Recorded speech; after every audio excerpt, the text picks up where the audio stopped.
Yo, good day, gents, and welcome to another episode of FathersFyre. My name's Jody Sedrick, and every week we get together to explore the joys, the challenges, the triumphs, the sorrows, and yes, the fun of being a dad. And it is all driven with the purpose and the intent of igniting the fire within you to become a better husband, better father, a better man, ultimately, because what I see and what I've experienced in my life and what I've witnessed in other people's lives is the decisions that we make as men, as husbands, as fathers, really impact our family. They not only impact ourselves, those that we work with, but they really have a profound effect on our children and our wives. And so having the mindset that we as men need to work on ourselves, to look inward, to go, you know what, there are things in my aspect, and there are aspects in my life that I need to improve on, that I need to address. And being authentic with those experiences and those thoughts and those questions, those self-doubts, is really the impetus for change and helping us become the men that we aspire to be.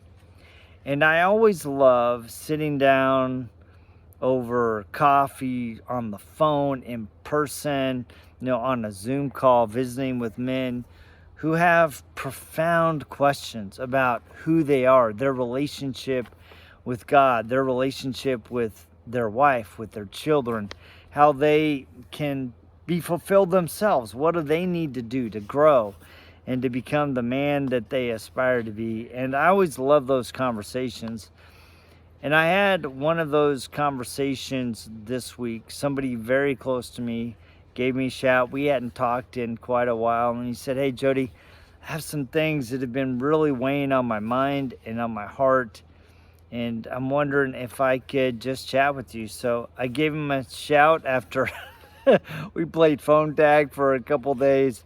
But finally we got on the phone and I just had a nice walk with him on the phone. I just picked up and just started walking, and then I was also making dinner, and at key points I stepped away when it got a little bit more intimate and went outside so that I could talk to him.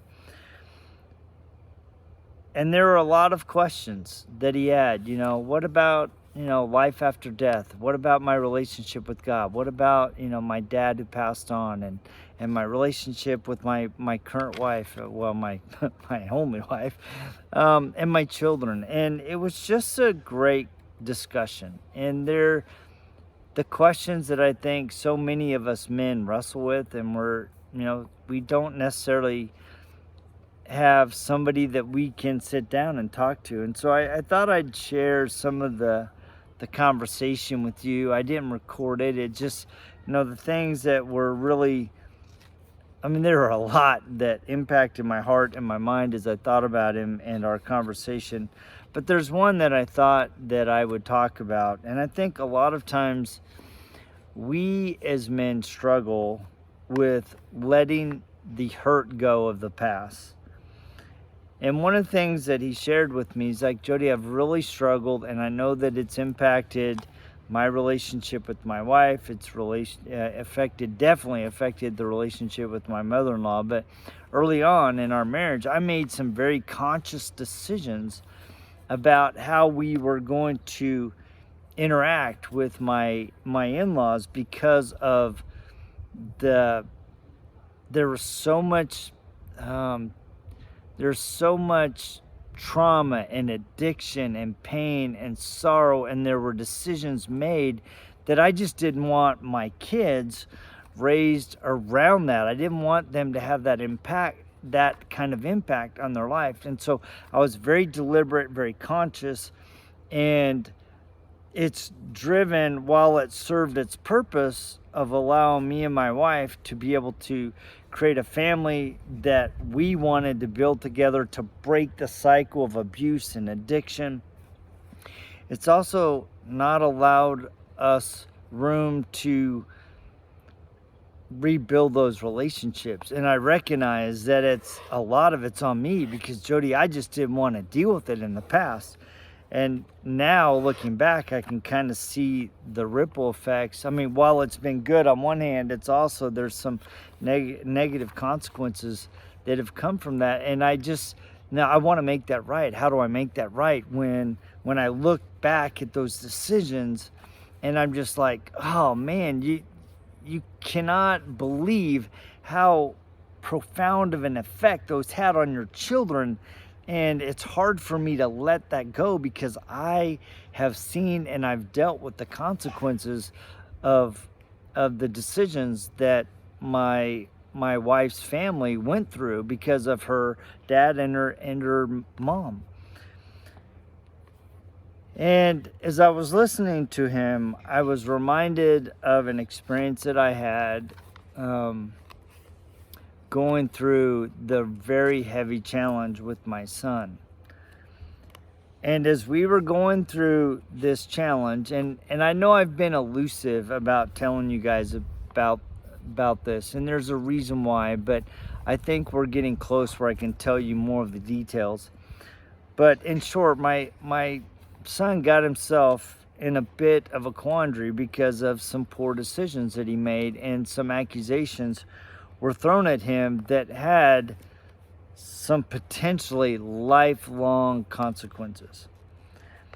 And as we were going through the process, we discovered, and we actually ended up having to hire a detective to find out some things, to get sides of the story. I mean, it got to be a huge legal mess, as well as just an emotional and psychological mess for our family, for our son, and for the other families that were affected, right?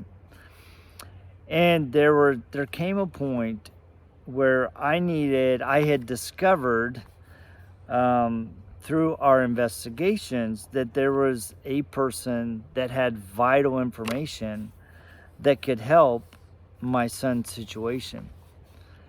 And so I reached out to this man who was a really good friend of my family, and I was very familiar with his kids. And I said, hey, I would like to have your daughter talk to the investigator. And he was extremely reticent to do that. And I'm like, look, I'm trying to talk to him and convince him why he should allow her to talk to the investigator. And as we were talking, all of a sudden he kind of put up this wall and he said, well, Jody, there are two sides to a story. And his words and his tone just cut my heart. And I was taken back for a minute. I said, yeah, you're right. There are two sides to a story. But the difference is between you and I is I've heard both sides of the story. And he just got quiet. And I finally said, okay. But that experience caused a huge wedge in my heart and put this dark cloud of my feelings about this man who had been such a good friend. And it really cankered my heart. And I was frustrated, I was hurt, I was angry, I had some dark thoughts towards him, and I did not want to talk to him.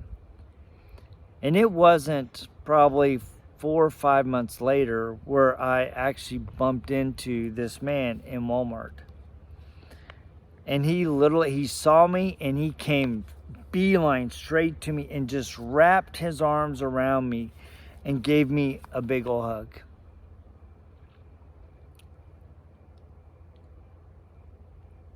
And with every ounce of my being, I allowed him to hug me. But internally, I was repulsed. I was wanting to push him away because I was still so hurt by his lack of concern and his lack of perspective for me, my son, and our family and what we were going through. And I was stuck in that moment. And I did not want to be hugged. And I did not want for him to want to hug me, right? Because I had felt hurt and I wanted with every bit of my being to push him away. But I allowed him to hug me. And he said, Jody, I just want you to know that I love you. And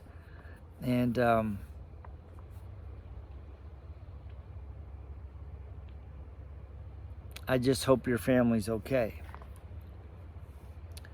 And I realized as I was listening to him that he was trying to extend an olive branch. He was trying to bridge the gap that in the back of his mind from that conversation, he knew that he had caused a wedge and he had let me down. And it was his attempt of trying to bring us back together in a bond of friendship.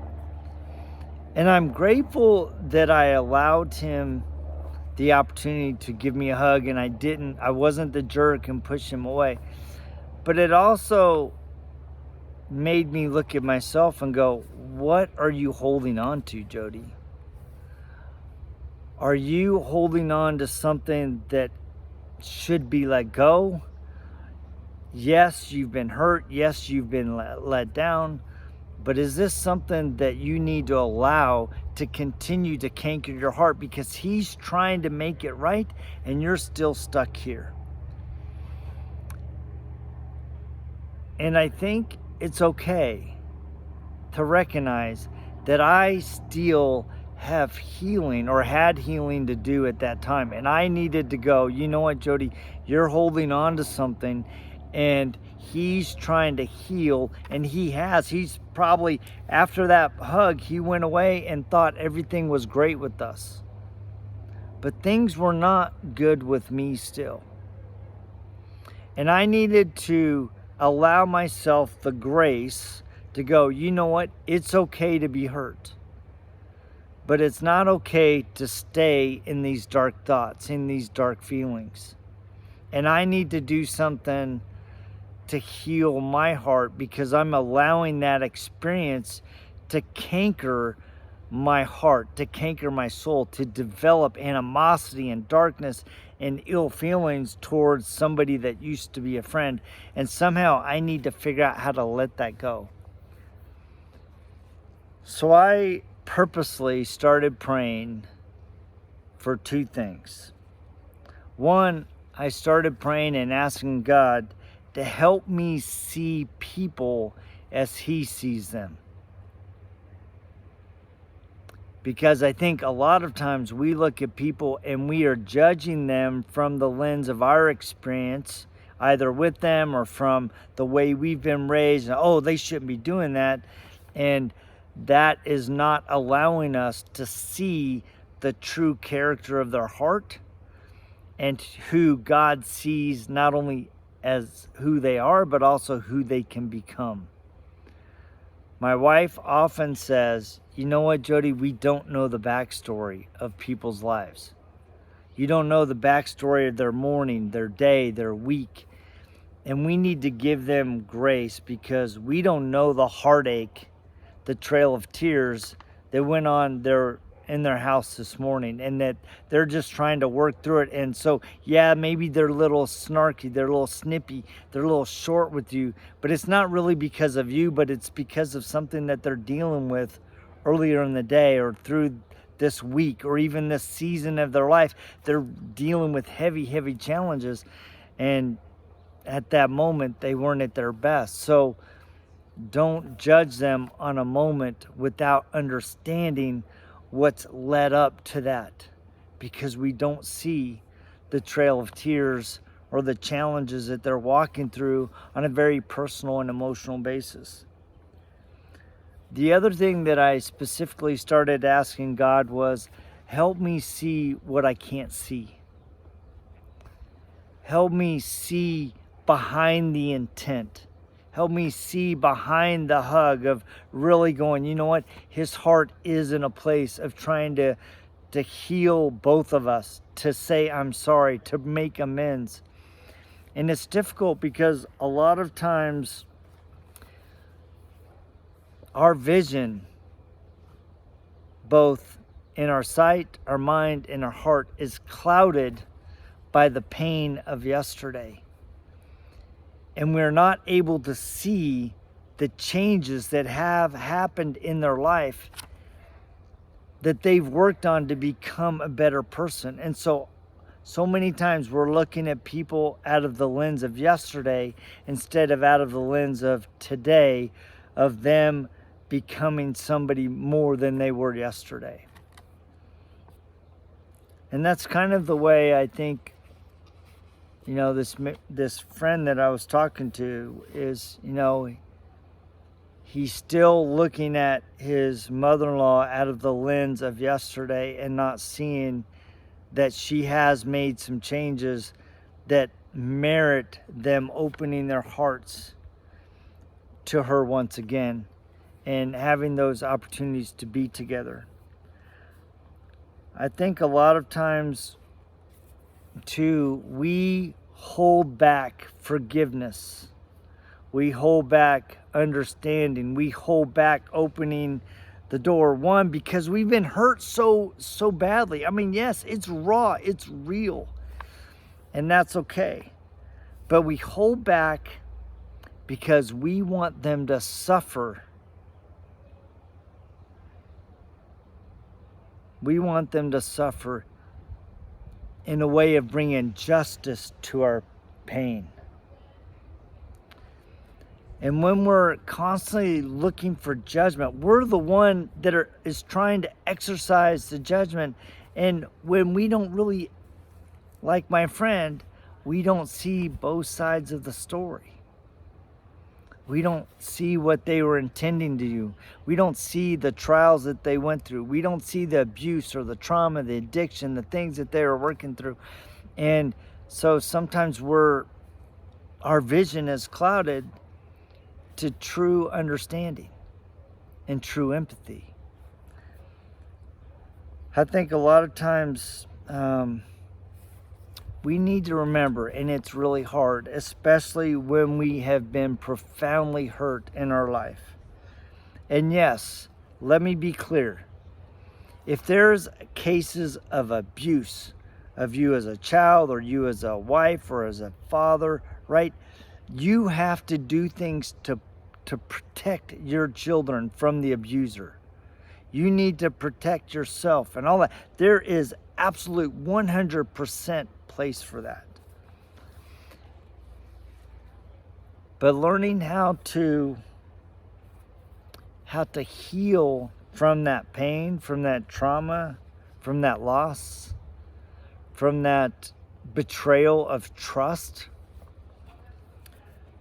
it can and it will take years to heal from those experiences. And it's okay. It's okay. But I've learned that healing comes from forgiving. Healing comes for finding and making room and rediscovering love. Love really does have a healing power, not only on you and someone else that has hurt you, but most importantly, love has a way of healing your heart, of healing your soul, of enabling you to move past the pain of both today and of yesterday and propelling you forward into light. Because it's amazing how when you can start looking for empathy and understanding, and yes, maybe you never have the same relationship as you could have or you did have at one time. That's okay. right? I think a lot of times we think that healing means that we have to let that person 100% into our life, when really sometimes the healing just means opening the door to a conversation, opening the door to love. And it's hard, right? I don't want to discount that there are experiences in our life that are extremely traumatic, and they leave scars that ripple across our life, and they last through our life for a long time.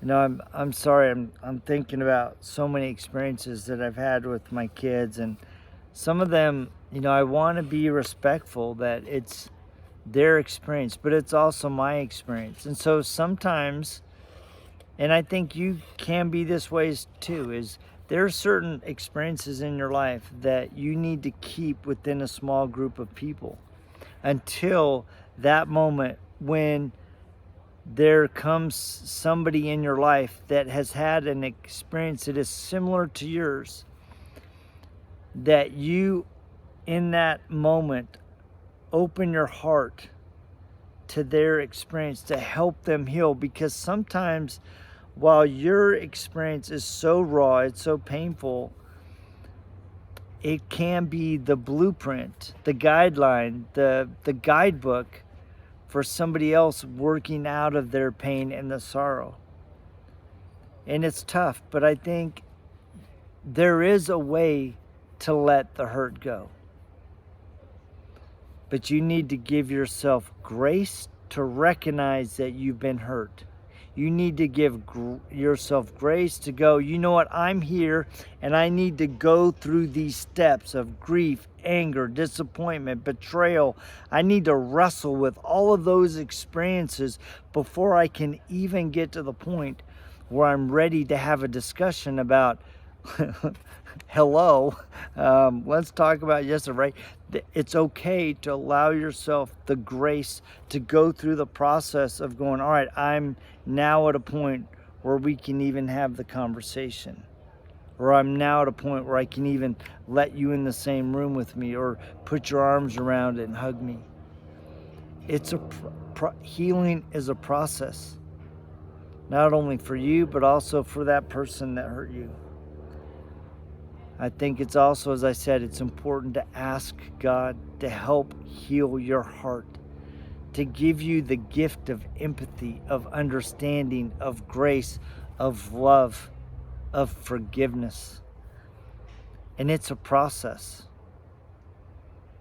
I mean, if you break somebody's trust, it is going to take you twice as long to rebuild that trust, because not only do you have to make up for what you did, you have to become better than you were to prove that you've changed, to prove that you've become more than you were. And as you go through that process of change, of rebuilding that trust, slowly it will break down those layers of hurt and pain and that you caused, right? And so sometimes you're the cause of the pain, and sometimes you're the recipient of the pain. And I think I'll save this for another episode, because I think this one we can really dig in deep. But the other question is how come, if God is so loving, how come he allows such tragic experiences to happen in our life, in our families, in our communities, in our nations, in our world? And that is a deep topic, but I want to talk about that because I've learned some things that I want to share with you guys. But I really wanted to talk to you guys about, you know, how do you let the hurt go? How do you let the pain go? How do you forgive? How do you rebuild love and trust? And I hope that some of the things that I've shared with will penetrate your heart and be the impetus for you to opening the door to forgiveness. And that forgiveness could be for yourself or it could be for somebody else. And hopefully a few of these thoughts might prick your heart and motivate you to let go of those things that have been cankering your heart, that have been darkening your soul. And that as you seek God's help and His understanding and His gifts of grace, empathy, and love and forgiveness, that you will find an inner peace that will help you move through your life.